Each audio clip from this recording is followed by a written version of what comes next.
Bonsoir, asalaamaaleykum sama gars j'espère que yéen a ngi ci jàmm man it maa ngi si jàmm da leen di jàmm seen chaîne Like Mobile votre chaîne de technologie tey dañu ñëwaat pour présenter leen benn super astuce bu am important si seen wifi muy nag ngay def ba changer sa mot de passe wifi Flybox ak chaque fois dañu doon demander ñun si wifi Funbox rek la ñuy def vidéo duñ def si Flybox ñu ne woon nag tey di leen ñëw def si Flybox benn vidéo pour nag ngay def ba changer sa mot de passe wifi Flybox bu fekkee ne tamit da nga bëgg changer sa mot de passe wifi Flybox c'est très simple. Voilà mais nag bu dee Flybox yi yoon yëpp comme bii ñuy jaar nii boo comprendre di nga mën a comprendre yeneen si des parce que Flybox yi dañoo xaw a wuute mais bu dee fonctionnalité Funbox moom yëpp benn yoon bi la léegi nag ngay def mooy da ngay dem sa Google Chrome wala nga dem sa Safari bu fekkee ne iPhone ngay utiliser voilà léegi ñun na dem suñu Google Chrome voilà léegi ñu tapé 192.168.1.1 bépp modem wifi boo bëgg a dugg rek ak si code bi moo la fa mën a permettre pour nga dugg fa voilà moo xam Funbox wala Flybox léegi boo defee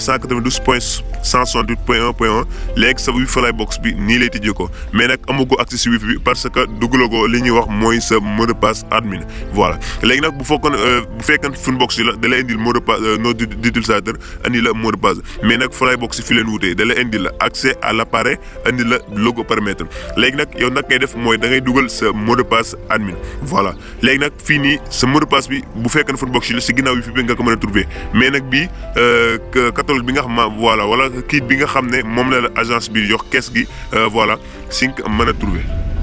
léegi bépp Flybox boo yor rek bu fekkee ne Orange moom moo la ko jox boo xoolee si kees gi am na benn kayit bu si nekk voilà kayit boobu si lay def sa mot de passe bi nga xam ne moom nga waaj a dugal pour am accès sa wifi Flybox bu fekkee ne Funbox moom du ko jar boo xool si ginnaaw wifi bi rek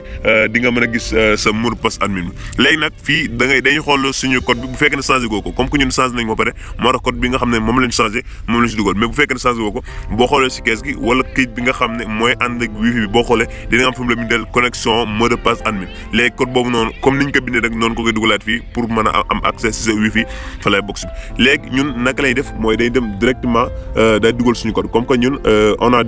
déjà changé notre mot de passe voilà léegi nag naka lay def muy day dem dugal suñu mot de passe bu bees bi nga xam ne changé nañ ko léegi nag ñu dugal suñu mot de passe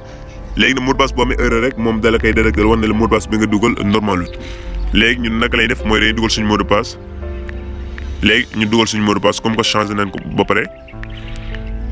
léegi nañ dugal suñu mot de passe léegi ñu dugal suñu mot de passe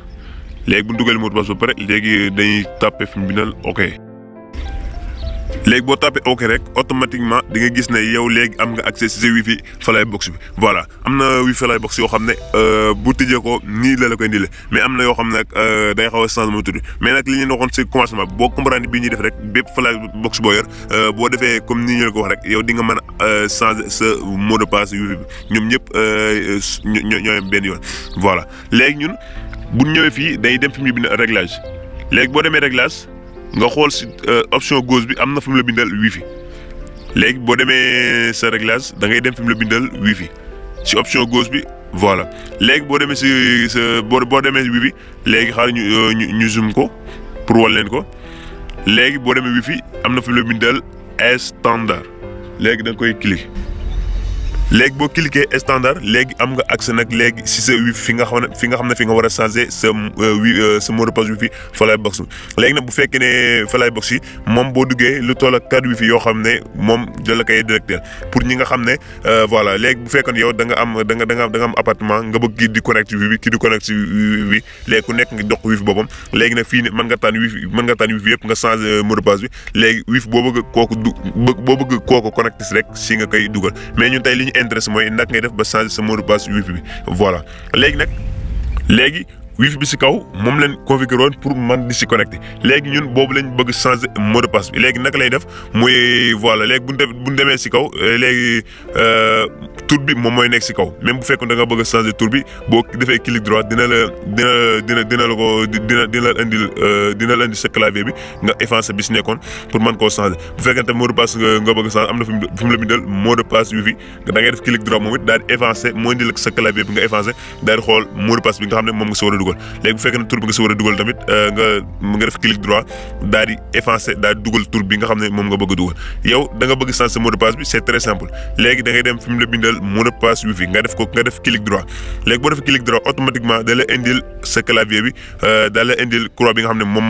moom permettre nga effacer sa mot de passe bi pour dugalaat beneen léegi yow da nga effacer bii nii léegi boo ko effacer léegi nga xool mot de passe bi nga xam ne moom nga war a dugal mot de passe bi nag bu fekkee ne fa lay bokk si danaan la 6 caractères moom la war a composé 16 caractères du moins moom la war a composé léegi nag 16 caractères yooyu 12 caractères du moins moom la war a composé léegi bu fekkee ne 12 caractères yooyu mu la respecté woo ko boo tapé mot de passe bi du nangoo jàll il faut que da ngay respecté 12 caractères yi mu la wax mu nee na day am majuscule am minuscule am chiffre am caractères spéciaux voilà noonu la war a composé pour nga mën a changer sa mot de passe bi léegi ñun def nañ suñu mot de passe ba pare léegi naka lay def mooy bu ñu wàccee suuf am na fi mu bindal appliqué parfois da lay indil suivant wala ok yëpp c'est la même chose léegi da ngay dem si option bi nekk suuf nga cliquer fi mu bindal appliqué léegi boo see appliqué rek automatiquement da nga gis ne wifi bi day mel ne lu redémarré daal di fay léegi bu fayee yow léegi sa wifi mot de passe bi changé na léegi képp koo xam ne daf si doon connecté rek da ngay ñëw nga dugalaat ko bu fekkee ne tamit yow sa téléphone yaa si doon connecté da ngay dem nga dugalaat mot de passe bi nga xam ne moom nga defaat bu bees bi nga dugg pour mën a amaat accès si wifi pour connecté si léegi changé nga sa mot de passe ba pare léegi yow képp koo xam ne nekkoon na si wifi di si connecté rek léegi dootu si mën a connecté parce que wifi bi da nga changé mot de passe bi léegi ku si bëgg a connecté waat rek yow da ngay demaat daal di jëlaat téléphone am daal di koy dugal pour mën a amaat accès si wifi daal si connecté voilà sama gars yi jaa ngeen jëf